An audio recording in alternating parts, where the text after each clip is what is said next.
Hop.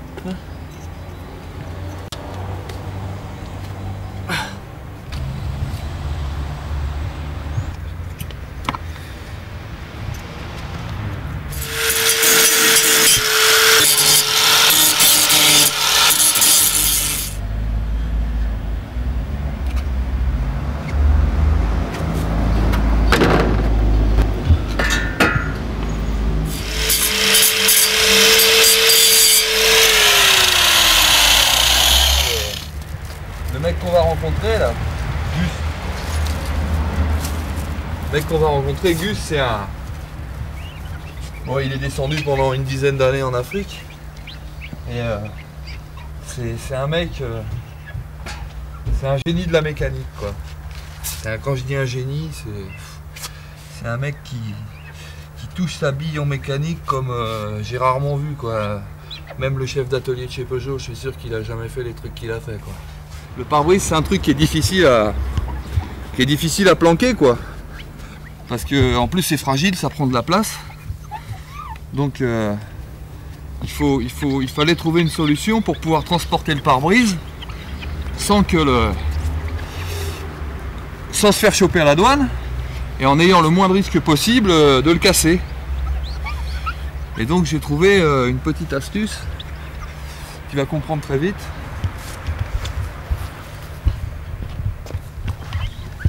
Pour pouvoir à la fois passer le pare-brise, en fait ça a plusieurs fonctions, quoi. La première, c'est que ça te permet de mettre ton pare-brise sans que tu sois emmerdé. Et la deuxième, c'est que ça te protège ton deuxième pare-brise, quoi. C'est-à-dire si tu pètes un pare-brise, tu prends un caillou, ça te protège le pare-brise qui est en dessous. Tu vas voir, c'est saisissant.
C'est-à-dire qu'en fait 2 francs CFA ça valait 1 franc français. Et donc quand tu vendais ta bagnole en Afrique, si tu la vendais 1 million de francs CFA, ça te faisait 2 millions de francs français. Donc c'était vachement rentable. Tu descendais 3 bagnoles, ça te faisait 6 briques, quoi, en gros. Or avec la dévaluation, si tu veux, maintenant 1 franc français égale 1 franc CFA. Donc tu vends ta bagnole 1 million de francs CFA, tu as 1 million de francs français, quoi. Donc ça a découragé quand même pas mal de monde à descendre et à faire le business, quoi. Et deuxième problème, c'est la fermeture de l'Algérie. Parce qu'avant, tous les mecs, ils descendaient par l'Algérie. Ils descendaient soit par le désert du Tanzrouft, soit ils descendaient par la piste d'Insala, la piste de Tamanrasset, quoi. Et ils allaient vendre au Niger. Au Niger, c'était le grand supermarché automobile, quoi. T'arrivais là-bas, tous les mecs, c'était hallucinant, quoi.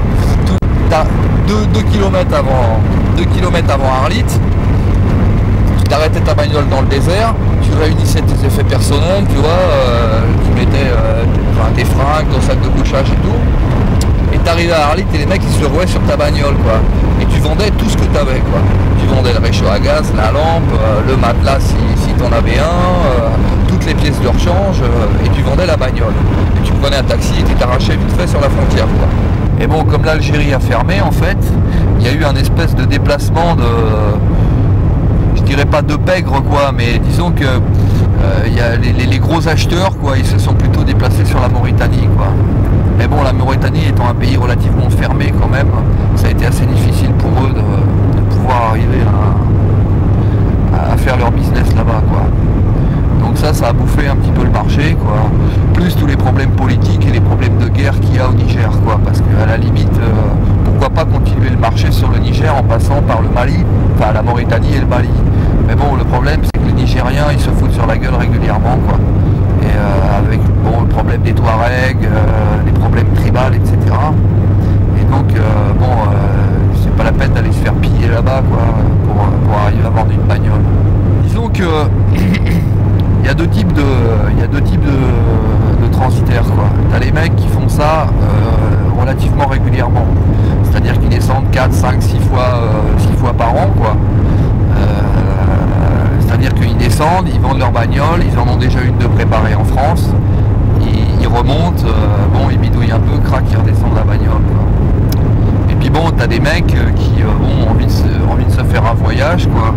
Et donc, pour se payer le billet de retour, d'avion retour, quoi, ils affrètent une bagnole, ils la descendent. Voilà, en gros, le type.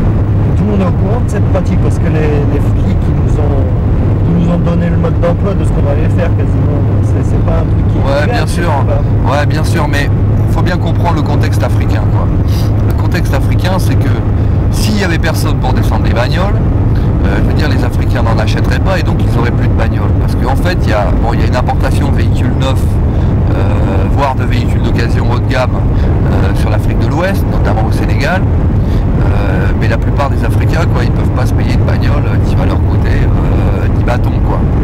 Donc il faut bien qu'ils trouvent une solution. Et donc la solution, c'est les Européens qui descendent des bagnoles et qui les vendent là-bas, quoi.